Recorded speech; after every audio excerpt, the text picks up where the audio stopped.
Isso é um trem que a gente fala lá no 47, por exemplo. Negócio a gente tem todo lugar. E como tinha agência, eu sei que isso é um gargalo. Que era a criação das peças pra voar, Isso. tá? Teste. É muito time. Você tem o seu time ali na hora e tal. Naquele momento não fez, cara. E aí rola muito isso com a gente.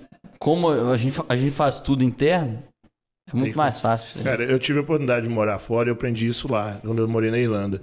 Eu cheguei a trabalhar no hotel do Hilton, na parte de eventos, essas coisas. Teve um dia que faltou o cara que lavava os pratos. E a galera, todo mundo tava já com as atividades ocupadas. Desceu o gerente geral do hotel.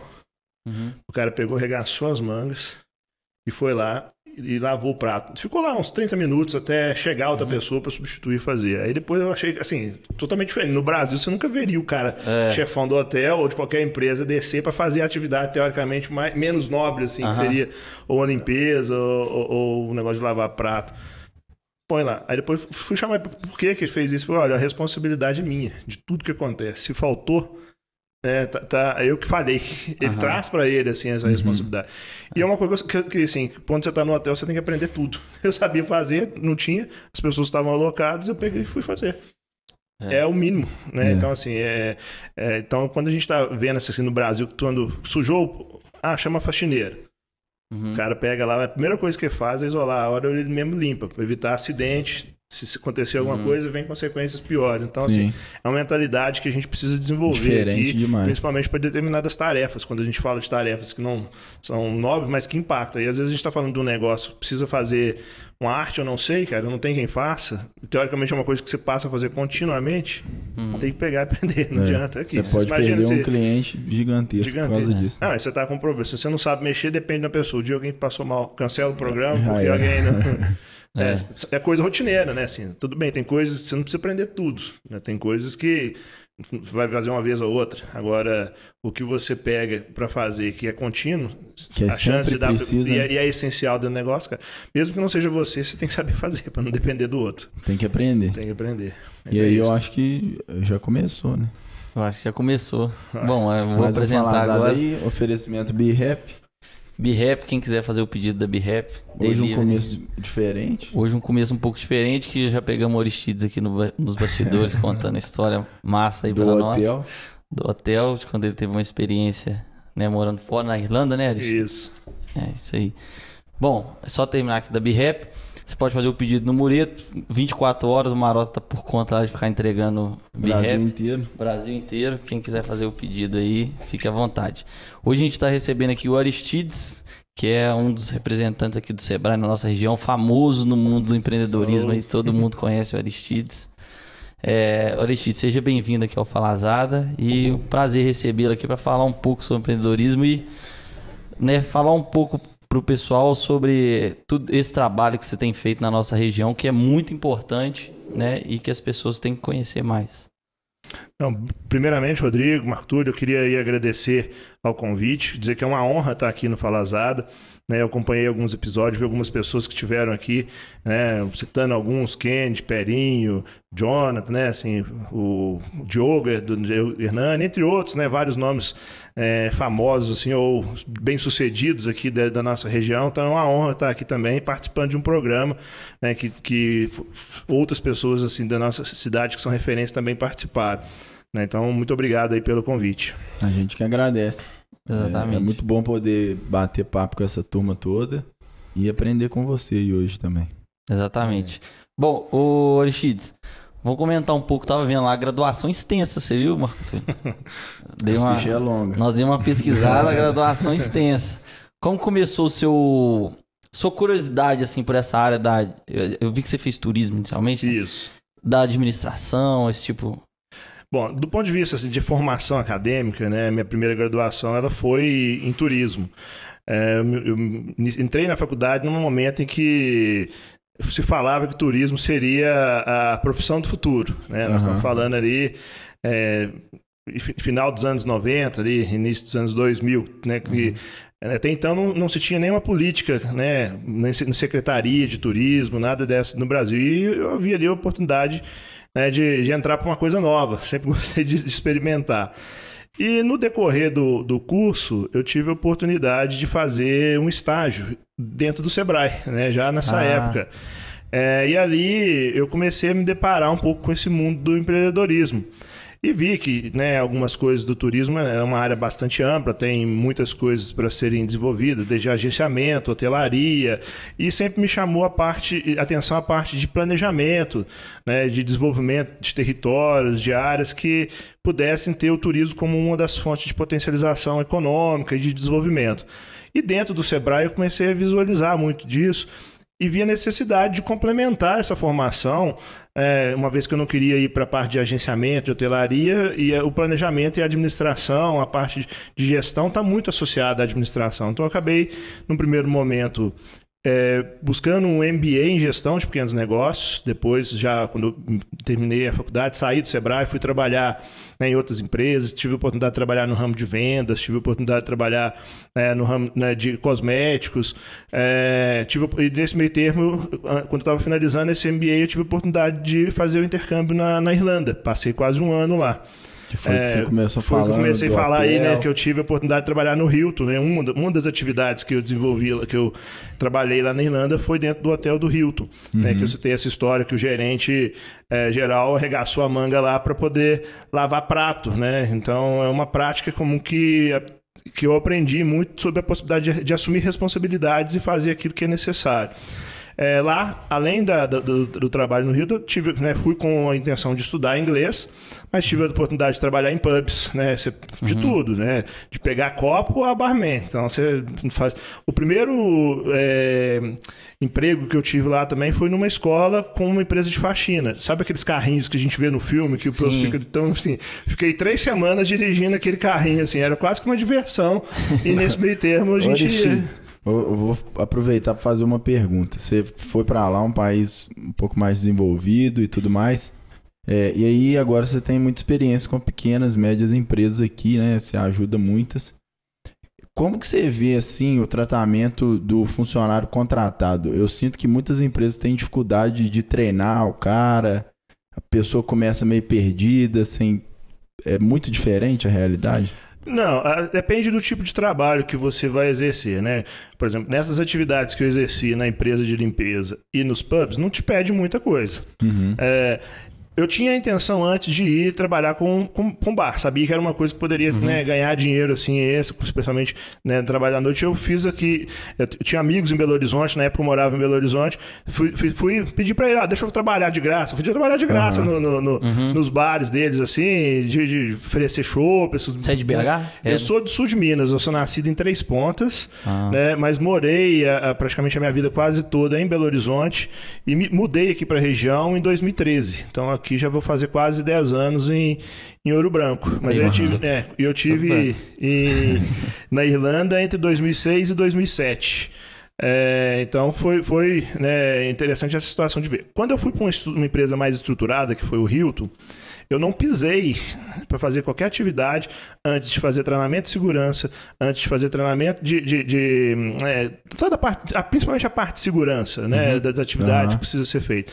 Então, eu tive essa oportunidade de visualizar que, dependendo do tipo de atividade, não é tão exigido. Mas quando você vai para empresas principalmente uma empresa de nome, né, tem todo um protocolo. Eu não vejo que no Brasil seja muito diferente, não. Quando a gente vê grandes empresas, né, vamos pensar aqui, a nossa região é uma região totalmente de mineração e siderurgia. A parte de segurança, todas essas empresas têm uma preocupação imensa e com razão. Né? Não se entra numa área sem um determinado treinamento, dividido por cores ou por sinalizações. Isso na Guerra é muito legal. Você deve saber que é o recusa-tarefa. Acho que eu já comentei que você vai fazer uma atividade que você perceba que tem um pouco de risco, o colaborador pode falar, não, eu não vou fazer, ele preenche um formulário ali e tá tudo certo, não precisa fazer. Justamente por isso, esse cuidado com a... Então, assim, a gente vai vendo. Aqui no Brasil, o que acontece? Quando a gente cai para as micro e pequenas empresas, aí depende muito do tipo de atividade que a empresa oferece. Na verdade, muito mais relacionado ao tipo de negócio. Tem negócio que a empresa não pode deixar qualquer pessoa fazer. Sim. Tem empresas que já buscam a pessoa formada. E tem empresas que formam essa mão de obra, né? Em especial em todos os aspectos, desde os aspectos técnicos, sobre as questões de segurança, sobre as questões de gestão, mas ainda, em especial a parte de formação, não é muito, a gente não vê tão em volume, em grande quantidade, pequenas empresas, né, praticando essa atividade, o que é ruim, né? O que muitas vezes acontece? Alguns empresários eles pensam na perspectiva, vou treinar para quê? Se eu treinar, ele vai querer ganhar mais, ou então alguém vai vir aqui, ele vai estar bom e vai contratar ele para fora. Eu particularmente acho que é uma mentalidade bastante equivocada. Eu entendo que seria preferível para uma empresa, mesmo que por pouco tempo, ter uma pessoa desempenhando 100% da sua capacidade. Então, vou lá, eu tenho que produzir 100 copos, digamos, uma empresa. Aí o funcionário sem treinamento produz 30. O que está mais ou menos treinado, produz 80. O que produz, né, que está treinado, produz 100. Esse cara de 100, ele vai, digamos que ele fique só 2 meses nessa empresa. Nos 2 meses ele produziu 200. Se você pegar o cara sem treinamento de 30, quantos meses ele vai ficar na empresa ganhando a mais sem produzir no 30 para chegar nos 200? Então, em especial essa parte de treinamento, né, as empresas que não investem nisso ou não ensinam, eu acho que está dando um tiro no pé, porque quando a gente fala do aspecto de produtividade, ela acaba perdendo muito e no final sai mais caro. Mesmo que o funcionário, às vezes, saia dessa empresa para ganhar mais, e é natural, acho que todos nós temos essa perspectiva, assim, se nos oferece uma oportunidade que a gente julga melhor, todos vamos buscar a oportunidade de seguir em frente. A empresa precisa avaliar o outro aspecto que seria relacionado à retenção, né? Não é só formar. Como que eu vou reter essa mão de obra? Como que eu vou... Normalmente não é só relacionado à parte financeira. O financeiro pesa muito. Mas que outras condições que essa empresa oferece? Às vezes permite que uma mulher, por exemplo, que tem filho, que permite que ela possa sair no horário para buscar o menino na creche, que isso impacta.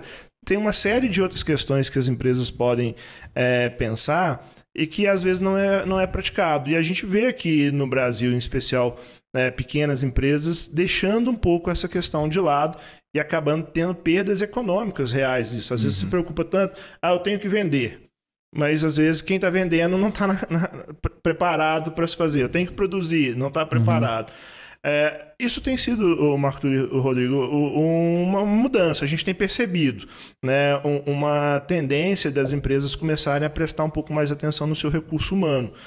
Por mais que recurso é o bem mais rico da empresa, de fato né? Agora, valorizar isso é uma prática que a gente tem visto que não são todas as empresas que fazem, mas as empresas que estão fazendo estão saindo na frente.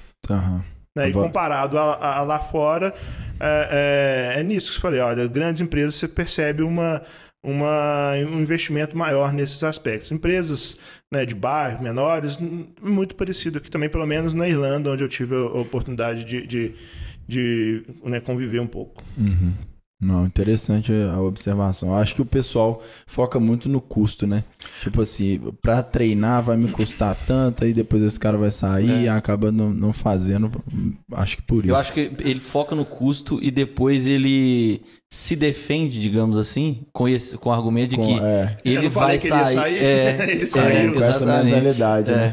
Mas aí às vezes ele preocupou com a parte de treinamento, não preocupou com a parte de retenção, né? Que é uma outra. Não preocupou com a parte de benefícios. Sim. Ou, na verdade, até melhor a empresa, né? Em vez de definir um valor fixo, política de desempenho mesmo, recompensas por desempenho, porque aí ganha todo mundo nas políticas de desempenho. Põe a meta, todo mundo cumpre, fica acabando sendo custo variável, né, para a empresa o pagamento, mas ao mesmo tempo ele teve retornado isso em ganho da empresa. Né? O empresário, em especial para a parte de recursos humanos, ele precisa entender, não só de recursos humanos, mas ele separar o que é custo e o que é investimento. Sim. Né? Essa separação do que é custo, o que é investimento, nem sempre é fácil de você fazer essa separação, por mais que tenha aí os conceitos, né, definidos, mas ainda assim tem um olhar muito direcionado para custo mesmo. Um exemplo também, outro que muitas vezes costuma acontecer, às vezes o empresário vai buscar um ponto para instalar uma empresa. O aluguel em um custa 100, o aluguel no outro custa 300, ou seja, subiu relativamente, vamos colocar 200 grande aqui para dobrar, né, a gente usar de referência. Só que ele não olhou a perspectiva de projeção de vendas, né, de visitas.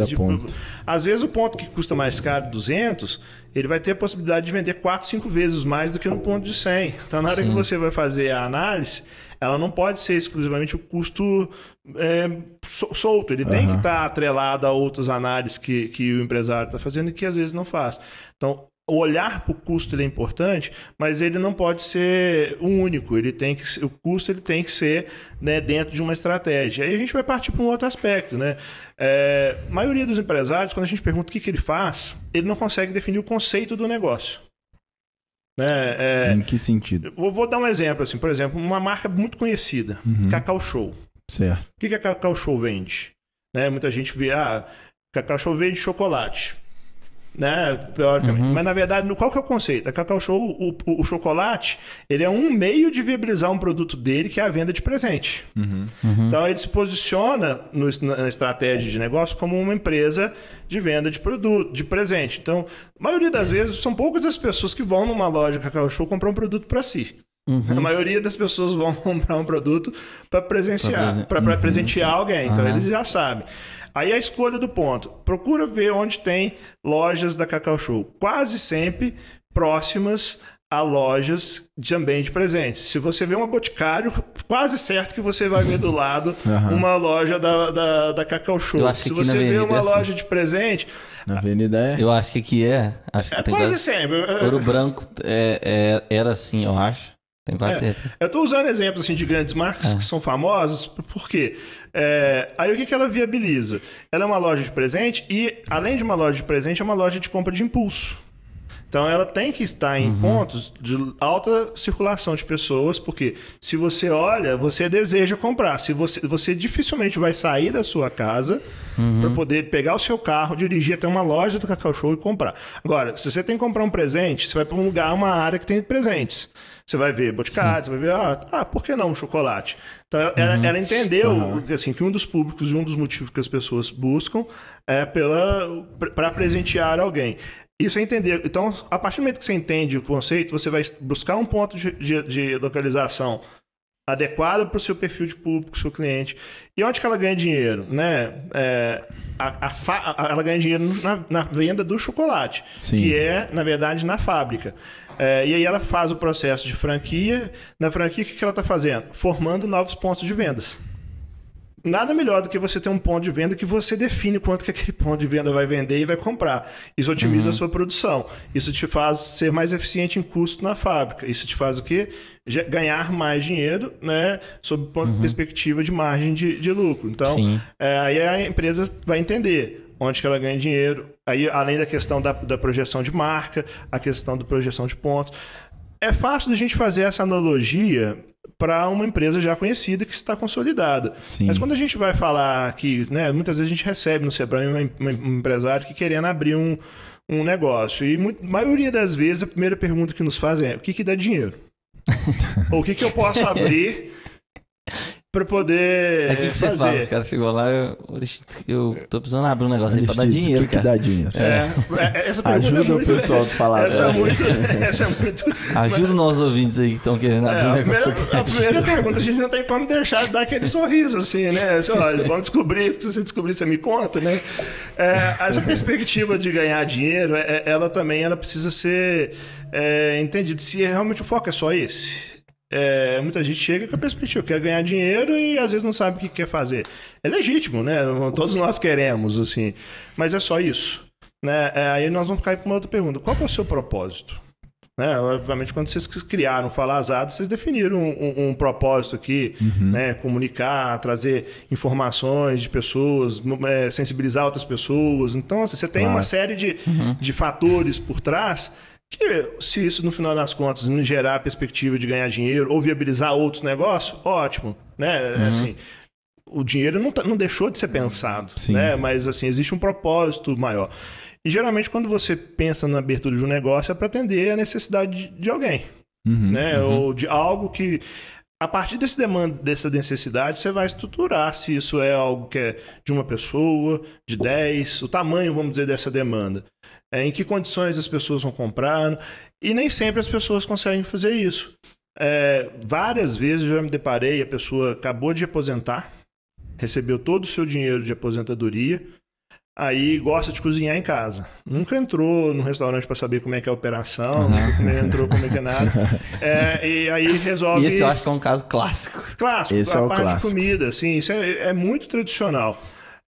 Aí a pessoa vai, digamos, recebeu 100 mil da sua aposentadoria, o dinheiro que acumulou, né, a vida inteira, pega 98 mil reais e investe em obra. Sim, estou exagerando o número, mas só para dizer assim, direciona todo o investimento para imobilizar. Aí abre o restaurante, não contratou uma cozinheira que sabe cozinhar, a comida é ruim, né? Ou às vezes até boa comida, mas ele não fez um processo de captação. É demorado. Você precisa... Ou às vezes o restaurante está rodando direitinho, tá ótimo, é perfeito. Só que aí o que acontece?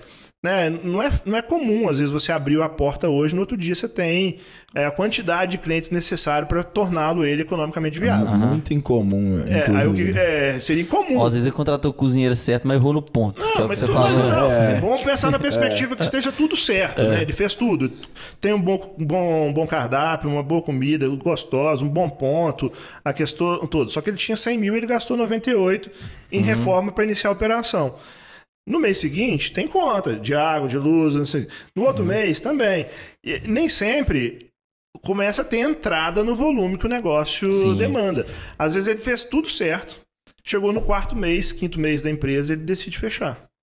Por quê? Falta o dinheiro do capital de giro para fazer. Tava tudo certo, só que às vezes ele direcionou mal a necessidade de um capital de giro. E às vezes se ele tivesse ficado aberto mais 3 dias, entrava o dinheiro que ele precisava para o negócio estruturar. Isso é muito comum, né? Porque o empresário nem sempre consegue estruturar um plano de negócio que dá para ele. Não tô nem falando para fazer aquele trem robuscado, né? Hoje a gente já tem algumas metodologias mais ágeis que permite fazer uma modelagem para compreender o propósito do negócio, para poder compreender minimamente a estrutura de custo, né, perfil de clientes, para ele ter uma noção, né? Tem hoje ferramentas que permitem isso antes de você partir para um estudo de plano de negócio que precisa planilhar tudo, aquela coisa.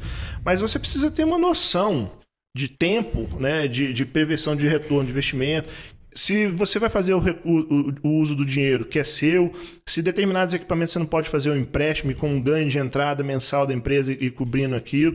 Aí muitas vezes acontece. Digamos que esse empresário resolveu, acho que é viável, agora eu vou pedir empréstimo. Às vezes ele vai conseguir, esse negócio talvez lá na frente consiga se estruturar. Aí o que ele fez? Ele usou o capital dele, que ele poderia ter segurado, e vai no banco buscar o capital mais caro. Que é o de capital de giro. Ele poderia ter feito uma troca. Ele vai superar essa situação, vai fazer o negócio, mas às vezes passou por uma situação que não era necessária. Não precisava ter passado por todas essas condições se tivesse estruturado.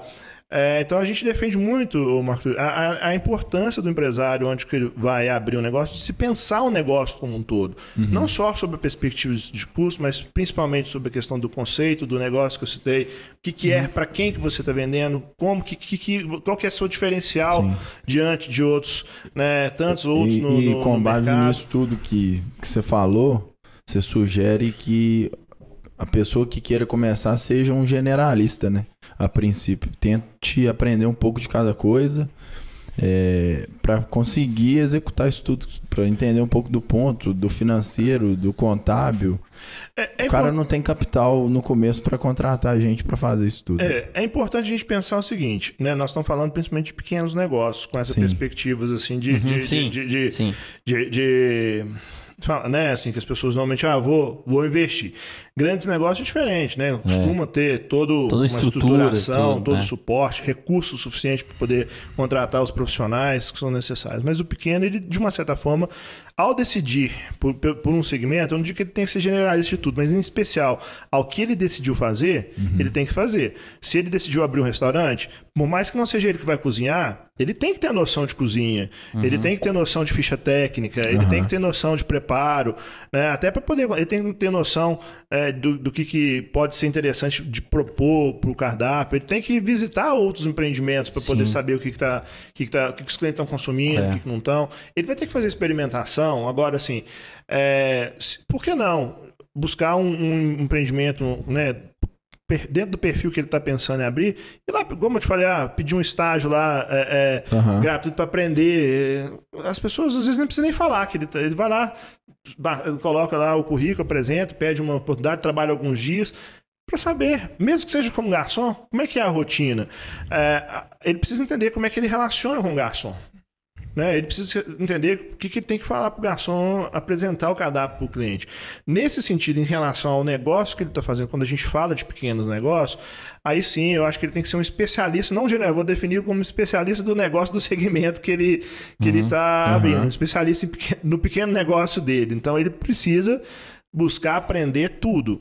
Né? Não que ele vá ser o responsável todos os dias por executar, mas na falta de alguém, ele tem que vai ter que vestir a responsabilidade é dele. Se ganhou, ele tem o mérito. Se perdeu, é responsabilidade dele. Então, a gente vê muito também a falta, né, da perspectiva das pessoas olharem para si, né, em especial quando dá problema. Minha empresa fechou porque a prefeitura não deu dinheiro. Minha empresa fechou porque choveu. Minha empresa fechou por causa do coronavírus, assim. Obviamente não quero de maneira alguma, né, minimizar o impacto, em especial da pandemia dos negócios, que a gente sabe que foi altíssimo mesmo, né? Agora, teve empresas que cresceram. Né? Não podemos, porque às vezes achou uma oportunidade ali. Mas o que a gente observou? Empresas que de fato vieram a fechar. A maioria dessas empresas já estavam quebradas antes da pandemia. Ou seja, já trocava a janta, já estava totalmente desestruturado e vinha num processo contínuo que ali, né, ficava remediando com uma coisa ou outra, e a pandemia intensificou, né, e escancarou esses problemas lá dentro de forma tal que ele não conseguiu se reestruturar para manter. É bem verdade que em alguns segmentos a coisa não é tão bem assim. Por exemplo, o ramo de eventos, né, inclusive que vocês fazem parte. A gente sabe que empresas que faziam festas foram conseguir retomar, né, as atividades, vamos dizer, 6 meses atrás, né, do final do ano.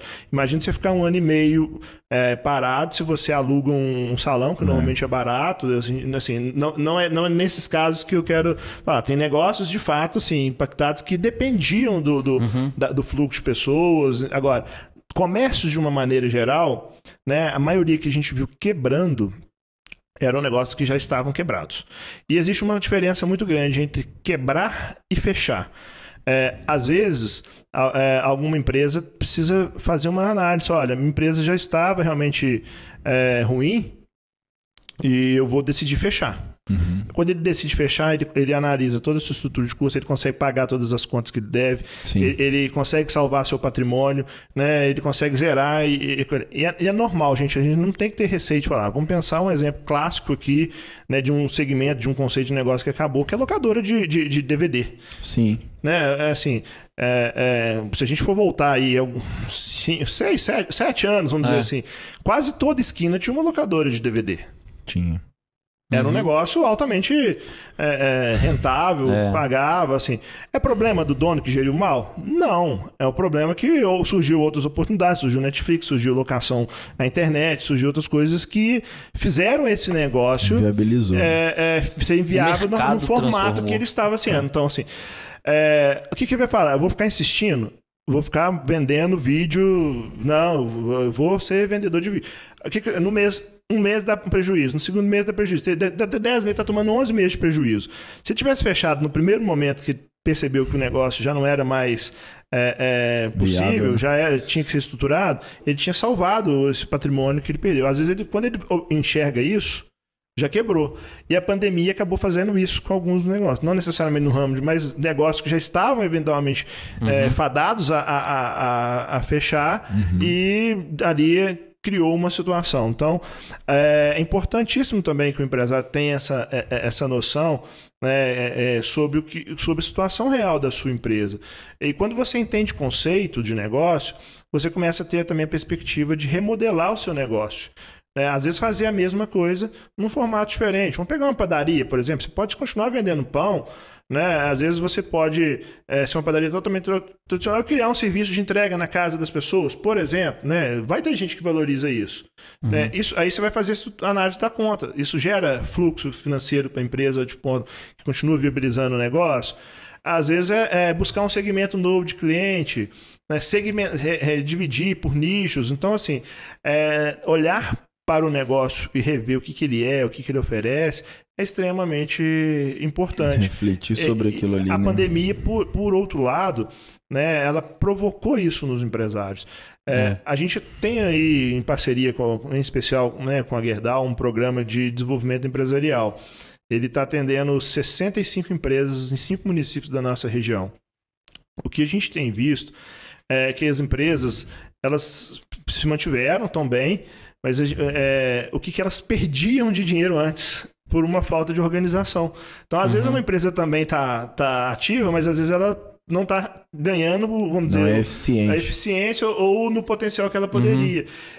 Esse programa é da Gerdau? É um programa que ele é do Sebrae em parceria com a Gerdau. Né? A gente contou com ele hoje em Lafayette, em Ouro Branco, em Itabirito, em Ouro Preto e em Congonhas. Em todas essas cidades, né, a gente também teve a oportunidade de contar com a participação das entidades empresariais, as associações comerciais, os sindicatos do comércio, que aí é um outro ponto que eu quero chamar a atenção também, né, antes de concluir aqui a parte do programa, sobre a importância dos empresários se associarem. Né? Tem uma série de coisas que a força coletiva é maior. Então, às vezes, buscar essas entidades, em especial momentos como esses que nós vivemos, que tiveram muitas questões coletivas que eram comuns a todos, estar dentro de uma associação reivindicando isso é muito importante. E a força da associação está na força do seu associado. Então, um empresário que entende, né, que às vezes reclama que a associação não faz nada, porque às vezes ele também não está participando. E estar dentro desses movimentos, você consegue absorver uma série de oportunidades. E dessas empresas que foram contempladas com os programas, a maioria delas vieram por convite na fase de sensibilização pelas entidades. Então, o Sebrae e a Gerdau ofereceu esse programa que durou 1 ano e meio de capacitação com consultoria de criar indicadores para essa empresa saber medir as coisas. Eu estou ganhando dinheiro ou não estou? O meu cliente está satisfeito ou não está com o meu produto? Por exemplo, alguns indicadores que você pode criar. Criar controles gerenciais de fluxo de caixa, de balanço, criar estratégia de relacionamento com o cliente. Né? Hoje, as mídias digitais dominam, mas o meu negócio é um negócio de mídia digital. A gente também tem que tomar muito cuidado com a questão dos modismos, porque às vezes nem sempre aquele tipo de mídia é a mais adequada para aquele tipo de negócio. E por meio desse programa, essas empresas tiveram a oportunidade de ter um consultor temático ao longo do 1 ano e meio. E quais que você acha, você citou aí se o negócio é digital ou não? E o que a gente vê é meio que um padrão, né? Todo mundo agora tem que investir no Todo mundo quer ser digital, TikTok. Gravando vídeo. Quais que você já observou assim que talvez não seja o caminho para alguém que estiver ouvindo aí? Olha, é importantíssimo que a empresa, primeiro, voltando, o que é o meu negócio? Quem é o meu público? Onde o meu público está? O que o meu público valoriza? Porque o que muitas vezes a gente vê?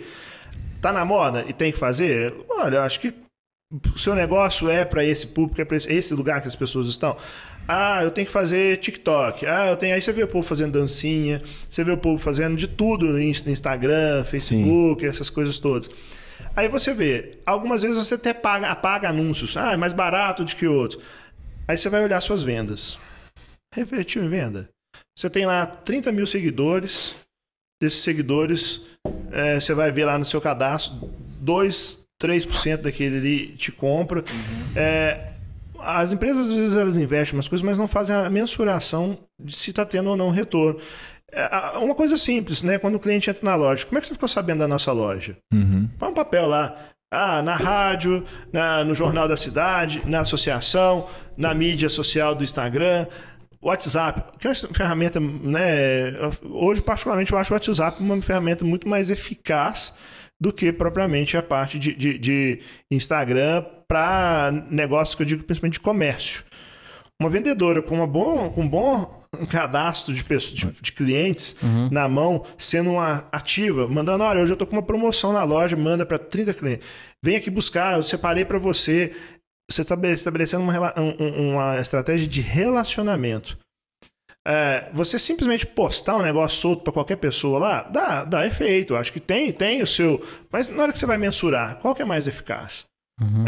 Então, para o comércio hoje, em especial para quem trabalha no segmento de vendas, eu particularmente acho que o Instagram, do ponto de vista de conclusão do processo da venda, de gerar o estímulo, né, gerar o contato, o convite e a finalização da venda, ele é mais oportuno. Instagram, essas coisas, né, outras mídias, eles têm um aspecto importante, mas principalmente sobre a sensibilização. Você cria, aguça ali o desejo da pessoa por aquilo, por um determinado produto, mas entre a pessoa ter o desejo e ter a ação da compra, isso leva um tempo. Se você não fez esse contato, às vezes você pode perder o momento do impulso. Toda a ferramenta, Marco Túlio e Rodrigo, eu acho que elas podem ser eficazes. Sim. A partir do momento que a empresa tenha claro de qual é a estratégia dela, por que é melhor para ela. Porque não é simplesmente colocar. Às vezes você vai entender ali que determinado negócio é fazer uma parceria com o taxista, para o taxista entregar o cartão para ele, né? Dependendo do tipo de serviço. Então, assim, mais uma vez, eu acho que tudo pode dar, qualquer negócio pode dar certo, qualquer negócio pode dar errado, qualquer campanha de marketing pode dar certo, qualquer campanha pode dar errado. Vai depender principalmente da compreensão, né, do que o empresário tem sobre a concepção do negócio dele, do que ele está disposto a fazer para viabilizar o negócio dele, porque às vezes pode ter um negócio altamente, né, interessante, mas a pessoa que está querendo, que vai conduzir, não tem afinidade com aquilo. Eu tenho que relacionar no canal do WhatsApp, mas eu detesto mexer no celular. Ela não vai atender. Aí o que ela faz, muitas vezes? Ela cria uma página que ela não responde, cria um canal de WhatsApp que ela não responde, ou quando responde daqui 3, 4 dias. E 3, 4 horas já perdeu o processo. Então, quando se define por um processo desse de criar uma mídia, não é simplesmente lançar o negócio, é ter toda a preparação da empresa antes para poder vender e atender e se relacionar. Né? Então, a palavra-chave, eu acho que seria criar formas de relacionamento. O canal pode ser o mais destino proporcional ou dentro do conceito do negócio, da estratégia, do que vai ser feito. Né? Então, tem que ser pensado tudo isso, não é simplesmente abrir. Vamos dar um exemplo de lojas que querem agora, né, vender na internet. Aí hoje a gente tem muitos marketplaces, né, que dão uma estrutura e algumas empresas decidem até pelo seu site próprio. A venda pela internet é outro negócio, né? E o que as pessoas fazem? Abrem uma página, recebe as vendas e não consegue entregar. Faz a venda, não tem um controle de estoque para saber se o produto estava disponível. No começo, aí muitas vezes a gente vê a empresa recebe muitas demandas, as pessoas querem comprar, experimentam, mas não tem experiências positivas. Quando você faz o estímulo, você gera uma expectativa. Se essa expectativa é frustrada, né, a tendência de gerar problemas futuros para o negócio é muito grande. Então, antes de se pensar em qualquer ação de estímulo, avalie assim, o tamanho que esse estímulo vai chegar de mobilização, se você tem a estrutura suficiente para poder atender, porque dependendo do estrago que causar, né, fecha o negócio, quebra, né? Vocês que atuam aí no segmento, né, principalmente de festas, eventos, aí vamos pensar de bares e restaurantes. Foi muito comum um movimento, né, que foi iniciado com aquela questão dos festivais de bares. Sim. Normalmente, quando você tem esses festivais de bares, os bares entram com a perspectiva, às vezes bar novo, eu vou entrar, quero ser conhecido. Muita gente se estruturou, né, aproveitou das promoções, recebeu visita, atendeu muito bem. E o bar cresceu. Sim. Muita gente que tinha bares tradicionais, aí eu vou dar o exemplo de Belo Horizonte, na época eu tive a oportunidade, inclusive pelo Sebrae, trabalhar com um segmento, bares tradicionais que entraram em alguns festivais, né, que tiveram. No dia do atendimento, né, que se estimulava, o estabelecimento estava preparado para atender 100 pessoas, chegava a 500. Aí eram 500 pessoas mal atendidas. Era 500 pessoas para falar mal daquele estabelecimento, porque não dava conta. Clientes tradicionais que iam continuamente naquele ano estavam nesse meio. Muitos pararam de ir porque não tinham porque eram clientes tradicionais e eram tratados como ninguém. O bar não dava conta de atender. E aí o que foi acontecendo? Com o passar do tempo, nós temos vários exemplos de bares que quebraram, e eram bares tradicionais, porque não estavam estruturados para oferecer. Então, aí eu estou trazendo de novo, dependendo, porque a campanha, a promoção precisa ser nas mídias. A gente está falando também de um exemplo de promoção, de evento, de promover, de criar, de atrair público para o estímulo da venda. Tem que ser altamente pensado isso, né, por parte das empresas, para evitar problemas sérios aí para o negócio, problemas que podem de fato gerar a quebra, né? Como eu falei, às vezes a quebra, o empresário não tem nem a condição de fechar. A quebra, ele tem que honrar compromissos que muitas vezes vão envolver, né? Por mais que você tenha, né, às vezes, sociedade limitada e o capital, muitas vezes tem problemas que acabam refletindo no patrimônio também da empresa, com ações judiciais, quando precisa. Então, a gente não quer que isso aconteça. Sempre ter um plano, uma estratégia, e pensar em vários aspectos relacionados à gestão, né, do negócio é extremamente importante. E o Aristides, você quer falar? Não, pode falar. Quando você voltou, né, voltando um pouco da Irlanda, como que foi pro Sebrae, assim? Como é que eu voltei? Imaginou? Quando eu voltei da Irlanda, eu voltei para terminar, eu tinha trancado o meu MBA, aí fui terminar o MBA e tive a oportunidade de trabalhar nessa empresa de cosméticos que eu citei. É uma empresa que trabalhava diretamente com produtos focados para cabeleireiros. Eu tive a oportunidade de trabalhar como gestor do canal de distribuição deles. Eles eram uma empresa que estava em fase de expansão, de crescimento, né? Já saindo aqui da região sudeste, indo para outras regiões. Então, foi muito interessante. Eu fiquei lá um pouco mais de um ano e nesse meio termo eu decidi fazer o mestrado. Aí eu saí, paralisei todas as minhas atividades, fiquei só como dando aula, tive a oportunidade de dar aula em algumas faculdades em Belo Horizonte e fazendo o mestrado. Ao final do meu mestrado, eu tive a oportunidade de retornar ao Sebrae para trabalhar num projeto específico para a época que nós estávamos em época da Copa do Mundo. O Sebrae tinha um programa para preparar as empresas de segmentos que tinham sido mapeados como impactados pelos eventos esportivos. E aí eu fui contratado, fiquei nesse projeto lá em Belo Horizonte até a véspera da Copa do Mundo. Iniciei lá em 2010 e fiquei nesse projeto até 2013. E aí eu tive a oportunidade de trabalhar com o pessoal de artesanato para poder criar souvenirs, né? Tive a oportunidade com o segmento de bares e restaurantes, né? Foi um segmento altamente que foi demandado tudo, né? E segmento de hotelaria, a produção associada ao turismo, que aí, né, eu tive a oportunidade de trabalhar numa minha área inicial de formação, que o foco inicial era o turismo, e em 2013 eu tive a oportunidade de vir para cá, né? Me casei em 2011, a família da minha esposa é daqui de Ouro Branco. Quando eu casei, ficava na 040, né? Barbacena, Belo Horizonte, Ouro Branco, ficava nesse...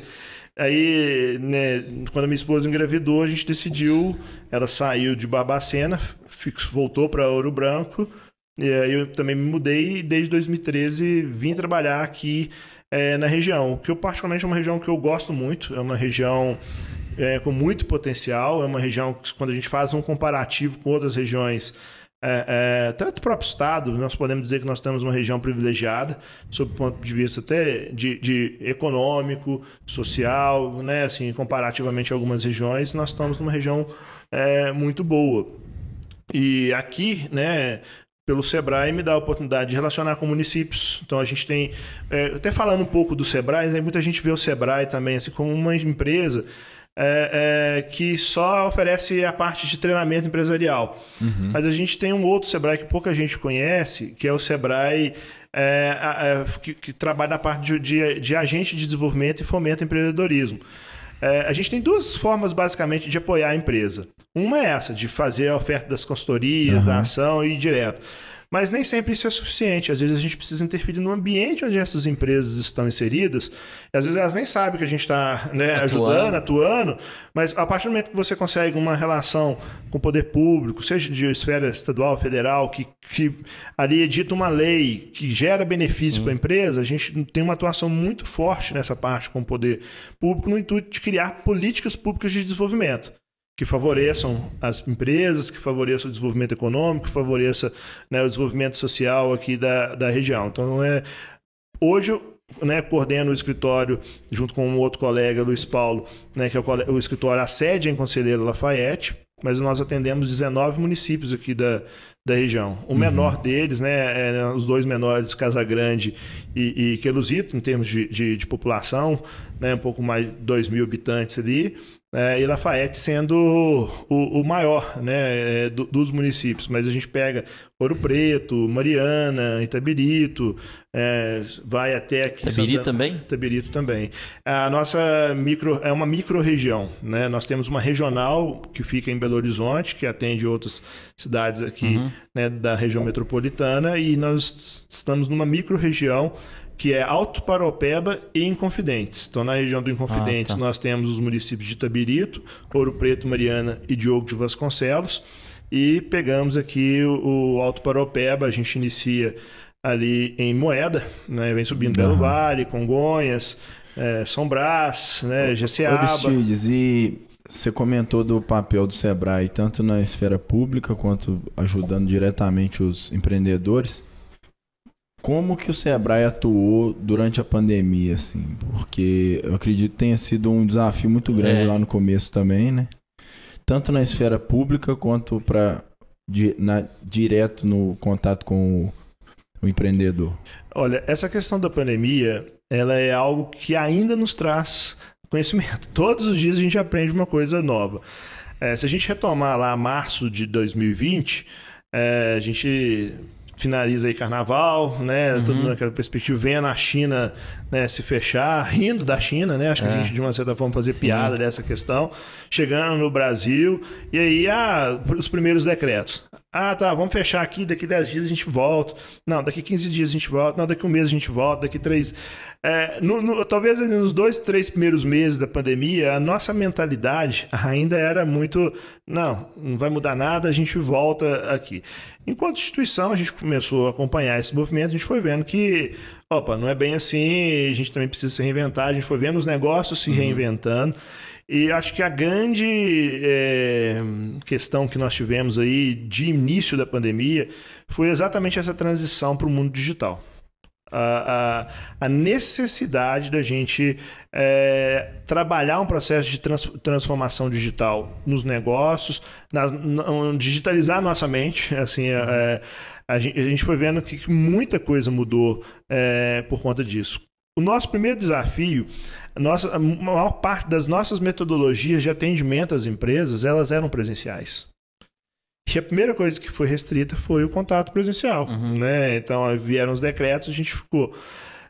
a gente tinha uma atuação muito grande em atividades coletivas. Cursos, treinamentos, palestras, grandes eventos, que são importantes sob a perspectiva de sensibilização. Mas elas não necessariamente trazem a aplicação dentro da empresa. Ela tem a sua importância sobre a sensibilização para gerar, mas o que faz a transformação, às vezes, é o acompanhamento por meio de consultoria dentro da empresa. E a gente tinha um grande olhar para o coletivo e aí ainda mantivemos isso. Tanto é que no início da pandemia, nós começamos a pegar as coisas que eram feitas de forma presencial para transformar em digital. Aí o que nós começamos a fazer? Igual todo mundo, as famosas lives. Né? Live disso, live daquilo, live pra todo mundo. Live assim, cara, assim, foi um momento, né? Só que... Comprei várias coisas na live. foi live de tudo. Não fomos só nós, né? Assim, acho que artistas passaram a fazer live, né? Negócios passaram a fazer live de relacionamento com o cliente. Foi o primeiro grande... Só que chegou um momento que era, tipo, você abria seu Instagram ali e tinha 30, 40 lives acontecendo simultaneamente, você não sabia qual que você escolhia. Isso foi cansando as pessoas. Sim. Aí as pessoas começaram a falar, mesmo. Aquilo ficou massivo demais, assim, assim, isso não é pra mim, eu quero... Aí as pessoas começaram, não, mas eu quero uma coisa um pouco mais particular para discutir o meu problema, né? Eu fui pra massa, mas eu tô precisando. Aqui, o que a gente começou? Bom, as consultorias, elas são presenciais ainda, mas elas são de caráter individual.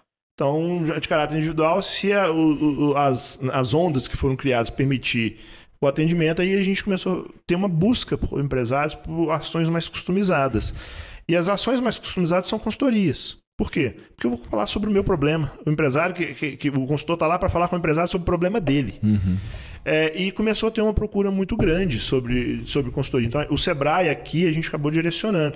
E nesse meio termo, né, foi se reestruturando, remodelando metodologias. Também remodelamos muitas metodologias para o mercado digital. À distância, assim como muitas empresas também fizeram. Né? Muitas, né, a parte, por exemplo, de alimentação, o delivery, no primeiro momento, foi o que salvou. Explodiu, né? Mas aí muitas não estavam estruturadas, com bom relacionamento com cooperativas de entrega e tudo mais. Quem tinha isso já estruturado, saiu na frente. Sim. Né? E aí a gente começou a oferecer. Nós tivemos uma procura muito grande, Marco, de consultorias das empresas assim, estou desesperado, o que eu faço? E acho que quando a gente direcionou esse foco para atender individualmente, customizar e trabalhar o problema, isso foi muito positivo. Porque aí a gente, né, no primeiro até, o Sebrae, não sei se todos sabem, o Sebrae ele recebe recurso público para aplicar no desenvolvimento, né, dos pequenos negócios, para transformar a vida, transformar a região. Mas o fato de receber público, não necessariamente tudo é gratuito. Tem certas coisas que demandam a participação financeira do empresário, porque as coisas são subsidiadas, algumas em 100%, algumas em 50%, algumas em 70%. E algumas coisas elas só tem a participação financeira do empresário, porque por experiência de muitos anos, a gente começou a perceber que algumas coisas quem usava dava o valor que ele pagava. Ou seja, se eu não paguei nada, não vale nada. Aí o que a gente fazia? Agendava uma consultoria, contratava um consultor, pegava recurso público, aí marcava para o consultor chegava na empresa, aí o empresário, esqueci, não, fui tomar um café com a minha mãe. Fazia o primeiro, volta amanhã. Mais. Só que não dá para ser assim. Você já alocou, o cara deslocou para atender. E aí, quando começa a ter uma participação financeira, ele também começa. Se ele não tiver, ele também tem uma perda, não é só. Claro, tem que se dedicar. Tem que ter, né?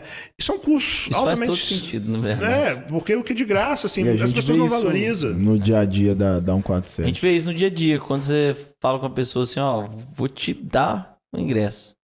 Aí o cara. Não vai. Quando você fala, vou te dar um desconto. É diferente.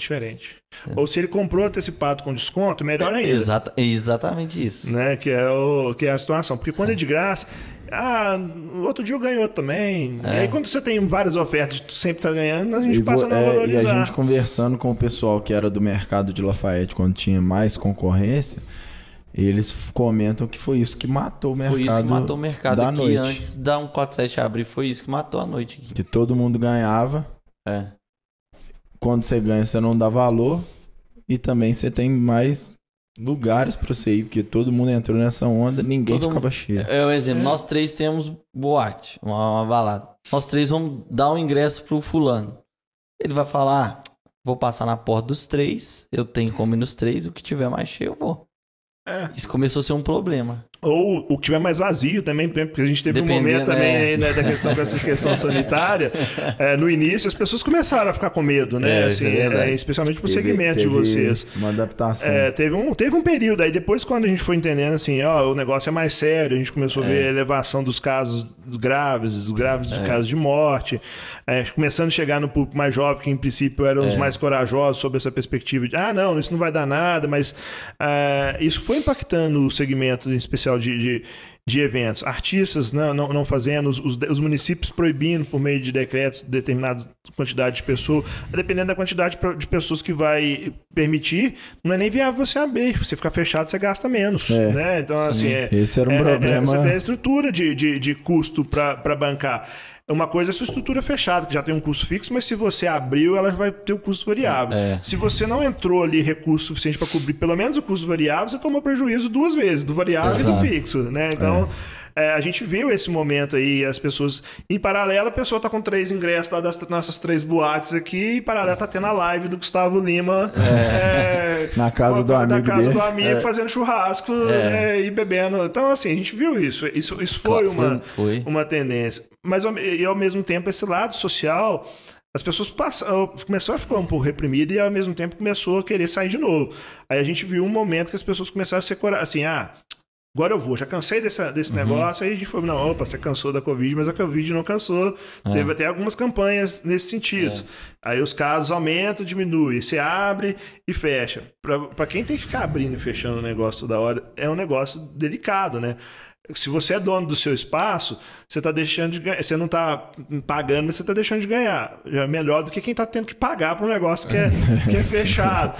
Até nisso, né, a capacidade de enfrentamento da situação é muito particular, né? Assim, qual que é o tamanho do seu corpo? Quando você vai para uma academia, você não vai chegar lá e carregar 100 quilos de uma vez. Você vai progressivo até você conseguir. Mas, de repente, chegou uma pandemia que você teve que se virar ali. Agora, o seu peso é 100, se vira, né? Aconteceu isso com alguns empresários e alguns tiveram que malhar rapidinho ali para ganhar fôlego. Outros, né, fecharam.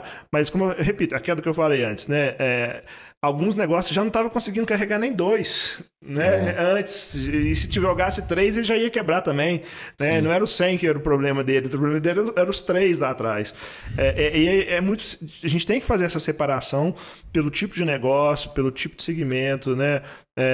Que a Covid acabou impactando. Mas enfim, né? É um negócio que impactou demais mesmo todo mundo. E, Aristides, aí você comentou, o Sebrae tem tanto essa parte que todo mundo já conhece, que é, né, das consultorias e tudo, e esse trabalho que muitas das vezes o empresário não fica nem sabendo que o Sebrae está fazendo. Às vezes o Sebrae está ali em contato com a prefeitura porque vê uma possibilidade, enfim. Conta um pouco sobre isso, porque para que as pessoas entendam também essa atuação do Sebrae, que é muito importante. Né? Junto com essa questão do agente de desenvolvimento das políticas públicas, aí, Marco e Rodrigo, tem um ponto extremamente importante que a gente vem tentando sensibilizar já há algum tempo, que é a questão da educação empreendedora.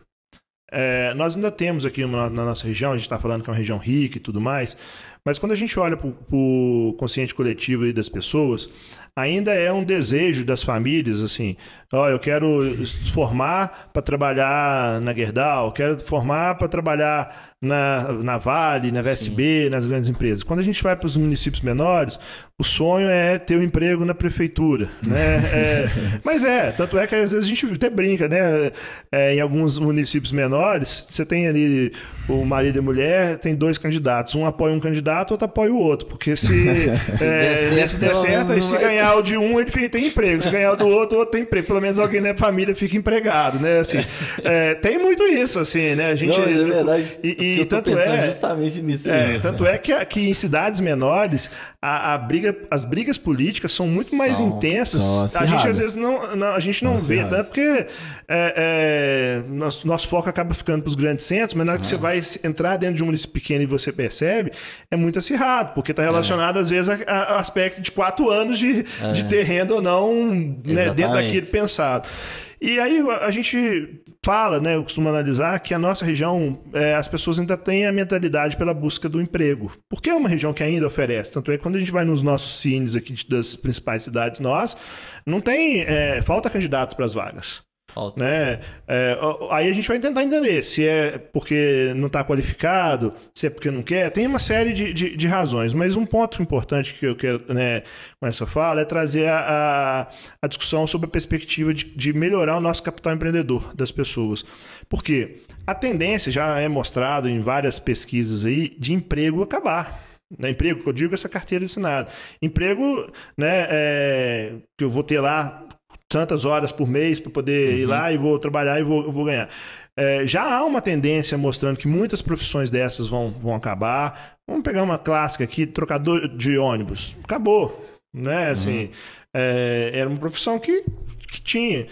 Vai ficar investindo nisso? Tem que pensar em outras perspectivas. O que essas pessoas que eram trocadores estão fazendo hoje? Tiveram ou buscar outro emprego ou outra coisa. Por quê?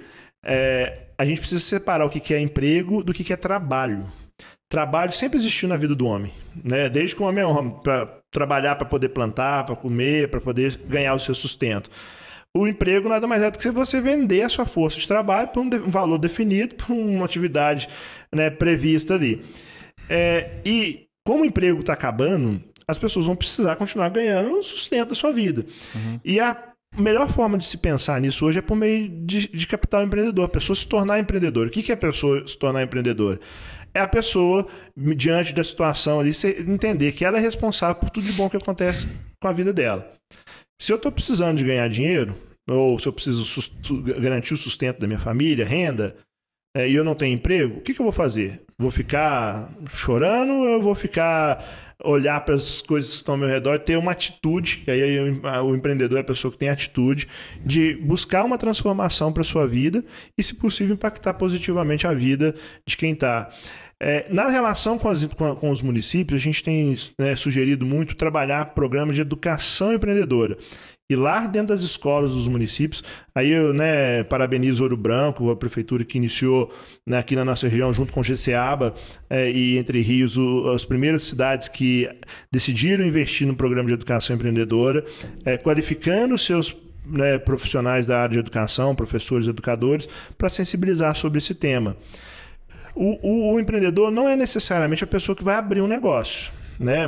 É a pessoa que nós estamos trabalhando sob a perspectiva que tem um sonho, que vê que às vezes é difícil, mas que ele arruma ali todas as condições necessárias para viabilizar esse sonho dele. Estimular isso na criança é extremamente importante, porque daqui 10, 15 anos, vamos começar 15, 20 anos, ele está aí preparado para entrar no mercado de trabalho. Ele vai buscar um emprego? Opa, olha para as perspectivas. Emprego, eu tenho limite de quanto eu ganho, eu tenho limite de ofertas, a tendência é cada vez ter mais limites, né? Às vezes a gente fala assim, a gente fica como a nossa região é um pouco distoante, né, sobre a perspectiva de oferta, vamos dizer, de várias regiões, mas a parte de emprego é um problema gravíssimo que muitas regiões enfrentam. E se a gente não olhar para a perspectiva de gerar uma outra alternativa para essa pessoa, a coisa anda. Então a pessoa vai olhar para si e vai ver, olha, então se eu preciso, não tem emprego, você vai trabalhar para o projeto, você vai ser um profissional autônomo, né? Você vai achar uma forma de viabilizar. E nós não podemos deixar de considerar um aspecto extremamente importante e rico aqui na nossa região, que é a presença das instituições de ensino, né?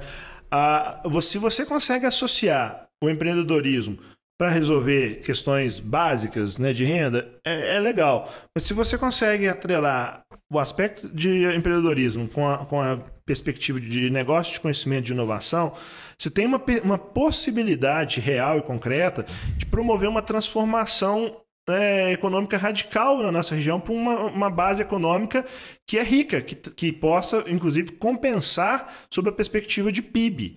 Nós temos vários tipos de negócios que são extremamente importantes sob a perspectiva de gerar emprego, de distribuir renda, mas ele não é o interessante sob a perspectiva de atração de recursos. Nós temos aqui na nossa região 5 IFMGs num raio de 50 quilômetros. Itabirito tem, Lafayette tem, Ouro Branco tem, Congonhas tem, faltou aqui o Ouro Preto tem. Nós temos a Universidade Federal de Ouro Preto, nós temos a Universidade Federal de São João del Rei, fora as faculdades particulares que nós temos aqui presente em Lafayette. Unipac, FASAR, UNA. Se a gente amplia o nosso raio aqui, um pouquinho mais, nem podemos trazer a UFOP aqui, mas nós temos instituições que são referência em alguns segmentos. Por exemplo, a Universidade Federal de Viçosa, no setor de agronegócio, é uma das grandes potências. Lavras não fica muito atrás também nesse segmento, mas tem outras áreas. Olha o que nós temos de base de conhecimento instalado na nossa região e o que falta? Às vezes uma integração, né, desse conhecimento com o mercado das empresas que já é existente e uma integração disso com a perspectiva do jovem que está estudando, em vez de ele ter a cabeça de pensar em emprego, pensar em empreender, criar um novo negócio que pode iniciar como uma startup e eventualmente gerar um crescimento aqui, uma transformação, né, que vai modificar a realidade da nossa região. Isso é algo que é possível, né? E que se a gente continuar investindo isso na base, com a formação empreendedora, de políticas públicas de incentivo, então, por meio do Sebrae, hoje nós temos a possibilidade de participar, né, de algumas discussões nesse sentido, pensando numa perspectiva, inclusive, de diversificação econômica da nossa região, uma diversificação que possa gerar um PIB compatível ou até melhor, né, do que a gente vê aí da mineração da siderurgia. Nós não temos aqui em Ouro Branco nenhuma empresa, vamos dizer, uma startup ou uma empresa que cresceu. Mas nós temos pessoas da nossa região que são criadoras de empresas. Por exemplo, a Hotmart é uma grande empresa onde um dos fundadores é de Ouro Branco. A Baicô é de Congonhas. Baicô de Congonhas. Você tem a Gerência Net, Stiling, em Ouro Preto, né? Então, assim, o que eu quero dizer com isso? Nós temos, do ponto de vista de capital intelectual, de conhecimento, né, isso instalado. Temos pessoas já com esse potencial. Alguns, né, abriram fora, mas nas políticas públicas a gente tem que abrir condição para que isso se instale aqui na nossa região também. A gente já vê alguns movimentos, não é da noite para o dia, né, mas esse tipo de trabalho, eu particularmente acho ele extremamente importante, talvez um dos trabalhos mais importantes que hoje eu tenho a oportunidade de participar, porque nós estamos pensando numa perspectiva de sensibilizar pessoas para formar o capital empreendedor, né, associado às políticas de base para criar as condições de desenvolvimento desses negócios, para manutenção desses negócios na região, porque uma outra questão, você cria, estimula, depois eles vão embora porque alguém oferece uma condição melhor, então a nossa região também precisa se estruturar, né, para poder manter esses negócios ativos aqui e, eventualmente, dessa forma, mantendo um bom sistema de ensino, que eu acho que, comparado a outras regiões do país, nós temos um bom, né, sistema de ensino, temos instituições de qualificação de mão de obra também interessante, né, Senac, Senai, o próprio Sebrae, a gente ter a possibilidade de oferecer, inclusive, empregos mais qualificados para as pessoas e atrair pessoas mais qualificadas. A questão das universidades, além do conhecimento, ela trouxe uma outra questão também, que é a mudança do perfil de consumo. Ela atrai professores, que, né, a gente não pode deixar de considerar que no funcionalismo público existe algumas classes que têm salários, né, importantes. E dos professores universitários é uma deles. E onde que essas pessoas estão consumindo? Onde que elas estão se mudando? Isso é um dinheiro que está sendo injetado na economia do nosso município.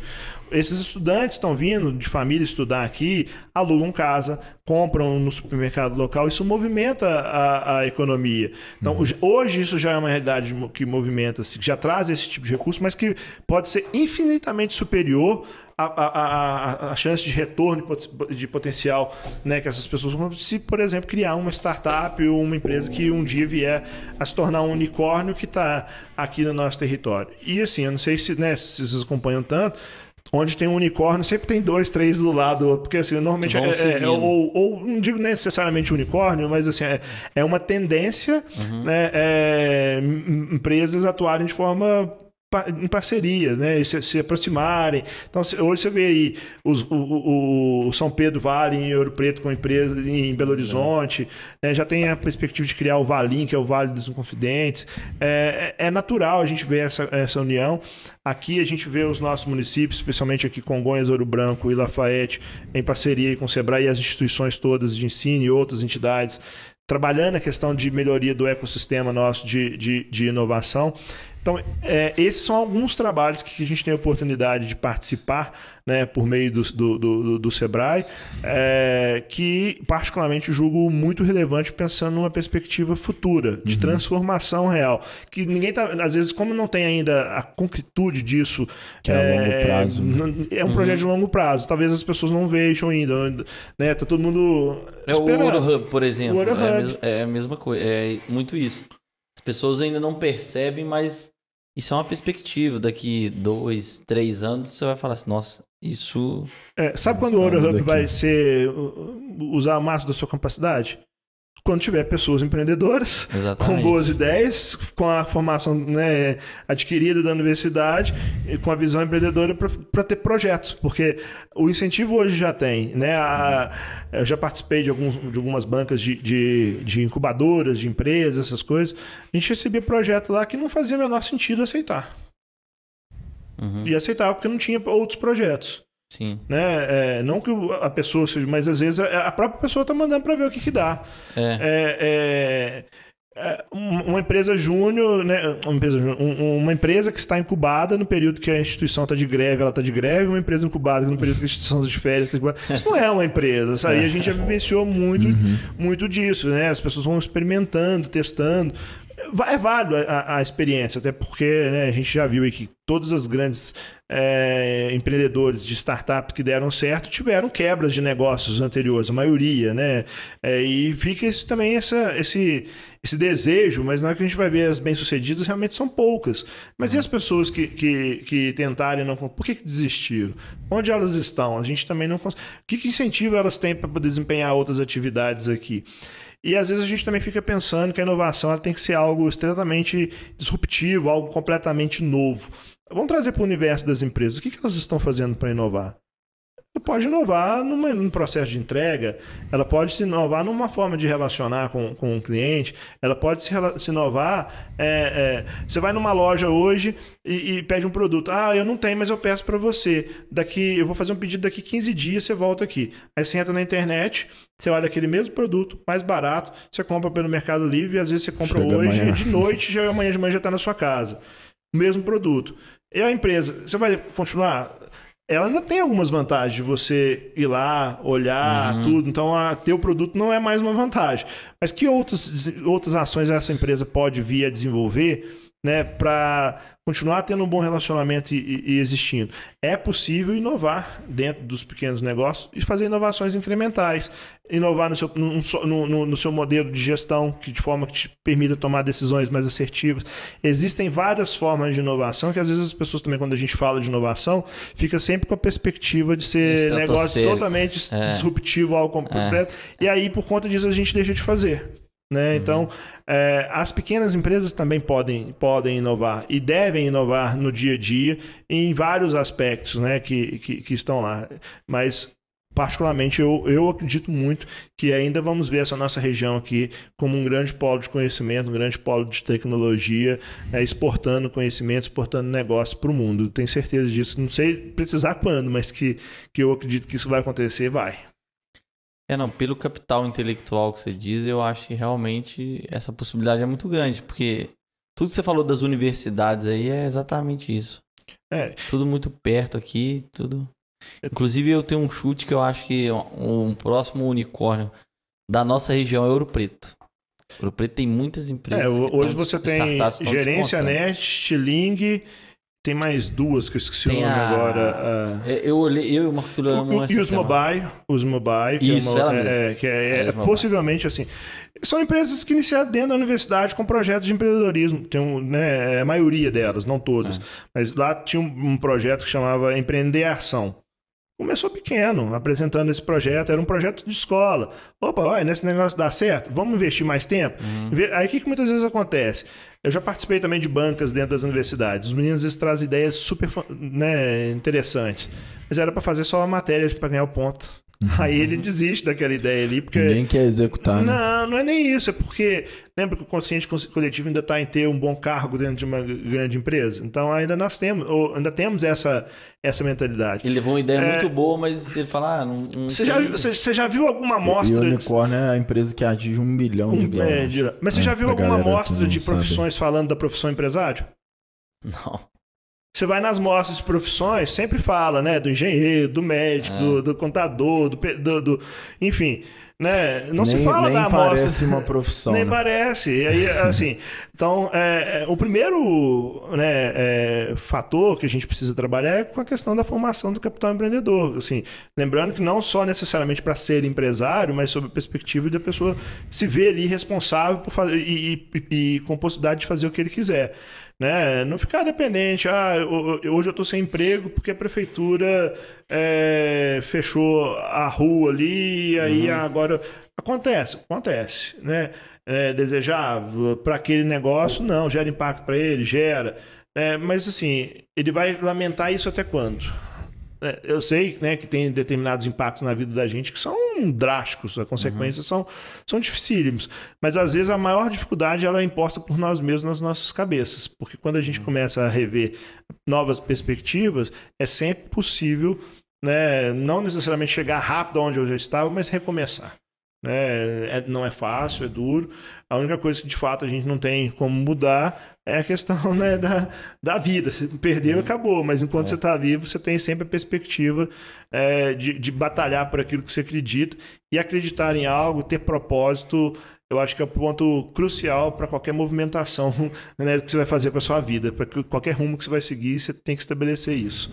Exatamente. De uma maneira geral. E o pessoal sofre muito pelo que já aconteceu ou pelo que ainda não aconteceu, né? Tem muito disso, né? Não é a gente falar, né, pro outro fazer é sempre mais fácil também. Né? Eu não posso. Quando a gente traz isso para assim, são reflexões que, de uma certa forma, são interessantes para a gente fazer, né? Busco fazer. Não necessariamente estou dizendo que ágil em tudo, mas toda vez que eu me vejo numa situação de dificuldade ou eu busco pensar que, de uma certa forma, se eu não fiz, mas ainda está nas minhas mãos a possibilidade de iniciar algo para fazer diferente, né? Se eu vou conseguir, também não sei, mas se eu não começar, aí você não vai com certeza. Não, a gente tem um bloqueio, né, mental. Então, né, é importante que a gente tenha essa noção de que somos nós mesmos os principais responsáveis por vencer todas as dificuldades que aparecem. Algumas pessoas, né, o fulano, ele é privilegiado, nasceu de uma família, mas assim, mérito dele, mas e você? Vai ficar olhando porque não tem, vai deixar de fazer porque ele vai ficar na sua parte vitimista, né? Exatamente, essa questão do vitimismo, né, que não leva ninguém para frente. E que muitas vezes é um grande problema quando a gente vê as ações de cunho social. Eu não sou contrário ao assistencialismo, mas eu acho que o assistencialismo tem que ter limite. Uhum. Né? Porque dependendo, né, do tamanho, você vicia a pessoa naquele processo de assistencialismo. Em vez de estimulá-la a mudar e sair de uma condição, você está só criando. E a pessoa que se vitimiza não é uma pessoa empreendedora, porque o empreendedor ele pensa o contrário, né? Se eu formo pessoas com essa perspectiva de mudar, por mais difícil que seja a minha condição, mas ainda está na minha mão buscar algo melhor, é muito melhor você fazer isso. Você assiste aquela pessoa naquilo que ela precisa, no determinado, mas dando os instrumentos para ela voar. Sim. Não dando uma coisa é você, né, ter a sua sobrevivência, outra coisa é você viver. Né? Tem alguns momentos que você realmente precisa de um suporte, pode vir a precisar, mas tá vivendo aquilo para sempre. A pessoa não busca fazer uma qualificação, a pessoa não busca fazer nada. Será que vale a pena permanecer assistindo? Né? Será que a pessoa merece também essa assistência contínua? Para ganhar o peixe tem que querer aprender a pescar. Eu já vi, né? Assim, a pessoa até para receber um benefício, se não for na casa dela entregar, ela não busca. Isso aí é verdade. Isso já aconteceu comigo. A gente ajudava uma moça que às vezes ela precisava de leite e tudo mais, e eu sempre levava na casa dela. Um dia que a gente não pôde, ela não recolheu a doação. Aí ela vai falar com você que é uma pessoa ruim, porque você não levou mais, porque você tinha deixado garantido que entregaria, e você não entregou, e agora a família dela não tem mais o leite porque ela estava contando com o leite que você entregar, e agora você se tornou uma pessoa péssima. Porque você a transferência da responsabilidade. Não é bem assim. Então, assim, é difícil, não é fácil, né? São questões muito amplas, tem muitas variáveis aí que a gente, às vezes, né, por não vivenciar talvez determinadas situações, não consegue compreender. A gente pode chegar até o caso de identificar que alguns casos são até casos de saúde mesmo, né, de saúde mental, emocional, que demandam outros tipos de assistência. Mas, né, pensando sobre a perspectiva empreendedora, sobre a perspectiva, né, de mudar de vida, eu acredito que todo mundo tem aí em suas mãos o poder, né, de buscar aquilo que quer. Obviamente, o tamanho do seu sonho, ele vai ser, né, proporcional também ao caminho que você vai ter que trilhar, os esforços que você vai ter. Se você sonha grande, eu acho que, né, como diz, dá o mesmo trabalho de sonhar pequeno, mas saiba que para viabilizá-lo, se estruture, se prepare fisicamente, mentalmente, com as condições necessárias para realizar, né, esse seu sonho. Se o sonho grande, ele vai dar mais trabalho, mas ele é possível, né? Então, acho que a gente tem que ter perseguir isso, né? Independente se é para montar um negócio, se é na empresa onde a gente está. E uma vez que você definiu que vai fazer alguma coisa, cara, o que você for fazer, independente do que for, faça bem feito. Faça uma vez só, né? Assim, se você vai sair de casa para trabalhar Você tem família, por exemplo, você vai deixar de ter um convívio com seus filhos, com quem tá. Tem pessoas caras para você, vamos dizer assim. Esse tempo com eles é caro. O tempo que você não está convivendo, faça valer a pena fora, né? Se entregue, faça lá fora tão bem, né? A ponto que justifique você ter aberto mão, né, de algo valioso para outro, né? Assim, você tem que decidir fazer, faça bem feito, né? Então esse é um outro ponto que eu acredito que as pessoas têm que sempre buscar.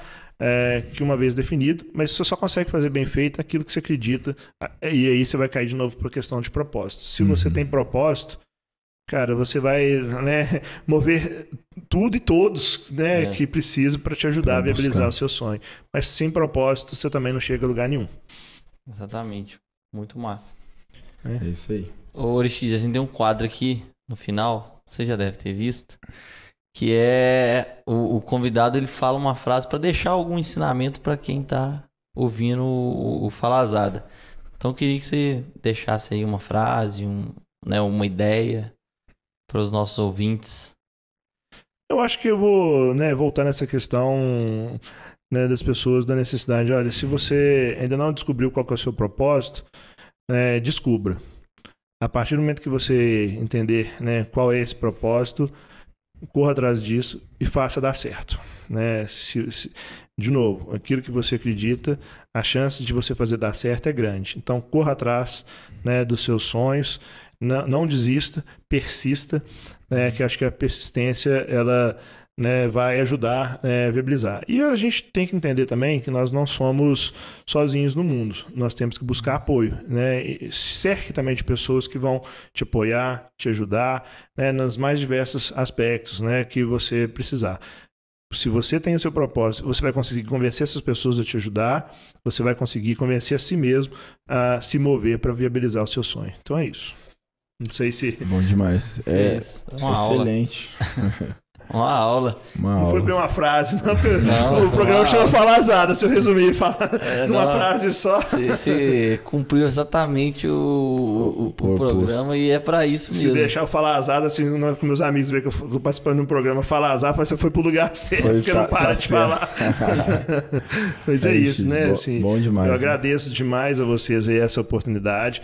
Né, parabenizo pelo programa, espero que esse programa, né, consiga chegar cada vez mais a mais pessoas, né, consiga continuar trazendo pessoas, né, relevantes, né, como vocês vêm trazendo aqui, né, várias pessoas que nos inspiram, né, como eu falei, eu citei algumas aqui que me inspiram, que pessoas que eu tenho a oportunidade de no dia a dia às vezes conviver ou observar, às vezes nem convivo, mas eu vejo, né, assim, que inspiram a fazer, né, algumas coisas. Ter pessoas que nos inspiram é extremamente importante, porque você busca saber como é que aquela pessoa fez aquilo, né? Não é no sentido de, assim, às vezes a gente vê uma pessoa que faz uma coisa bem feita, fica torcendo para dar certo, ou, não, peraí, vamos mudar, vamos lá perguntar para a pessoa, vamos, né, pede ajuda, em vez de você ter inveja, assim, se inspire no que a pessoa fez, mas, de novo, para fazer aquilo que você acredita, né? E eu, né, espero que vocês tenham muito sucesso aí com o programa, né? E finalizo aí agradecendo vocês novamente pela oportunidade. Muito obrigado, valeu demais. Nós te agradecemos e, inclusive, você deve ter várias pessoas aí que você, no contato pelo Sebrae, você deve saber que são outras pessoas que podem inspirar outras. Então, isso é muito importante para nós também, né, Marco? Com certeza. Quanto mais gente você conseguir... Pedir uma ajuda aí, umas indicações. Exatamente. Atendendo 19 cidades, você vai conseguir. Nós temos muita gente boa aqui nessa região, assim, que vem fazendo trabalhos assim. Às vezes, né, que nem todo mundo olha, mas que às vezes a pessoa conhece o empresário, conhece a pessoa, mas não sabe outras coisas boas que elas fazem, né? Sem dúvida nenhuma, vou passar para vocês uma relação aí de muita gente que eu gostaria, inclusive, de ver aqui, né? Que eu acho que tem muito a contribuir, né? Farei isso aí, essa listinha para vocês. Né? Acho que se quiser que fale alguns aqui ao vivo, eu posso até citar para fazer o convite. Eu não sei se o Zé Geraldo da Santos já teve aqui, né? Não teve, mas já ele tá na listinha lá. A gente tem uma lista. Além de já ter uma listinha também que já veio uma.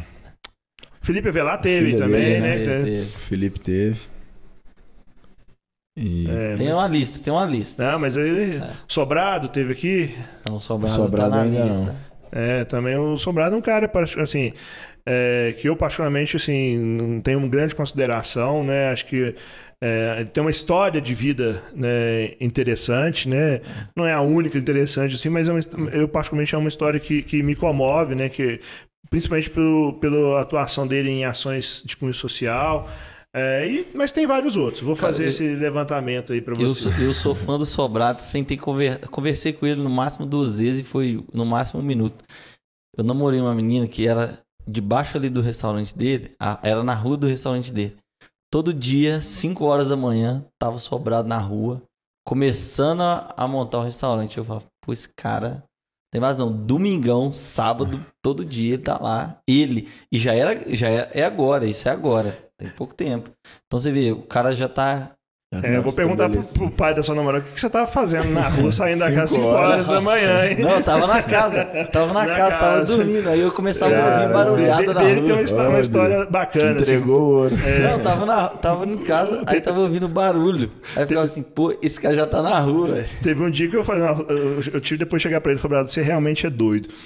Eu tive que vir aqui no Sebrae buscar um negócio, eu tava chegando aqui, era mais ou menos 15 para 6 da manhã que eu ia chegar. Eu vejo correndo na rua uma pessoa com a calça jeans rasgada, né, a camisa do restaurante, boné, descalço, puxando um pônei com um cachorro correndo. Aí eu falei, não, eu olhei assim, não acredito que é o Sobrado correndo. Aí depois eu falei, Sobrado, você realmente jogou pedra, né? Imagina, o bicho de estimação, um pônei correndo descalço. Você vê a turma andando correndo, todo mundo com tênis da Noia, ele tá correndo descalço, com a roupa dry fit, ele com calça jeans rasgada. E uniforme. E o chapelão, que não tira, mas é a identidade. Ele pedalava de chapéu também. Chapéu, mas é uma pessoa que assim, você vai ver todos os movimentos sociais da cidade, praticamente tem algum tipo de participação. Exatamente, isso já percebi também. Então, isso é admirável. É admirável, né? Então, sim, né? Mas vamos levantar outras pessoas aí, mas é um nome que eu acho que... Sobrado, fica aí o convite, tá? Tá aí. Mas é isso, pessoal. Valeu. Obrigado, muito obrigado e até o próximo episódio.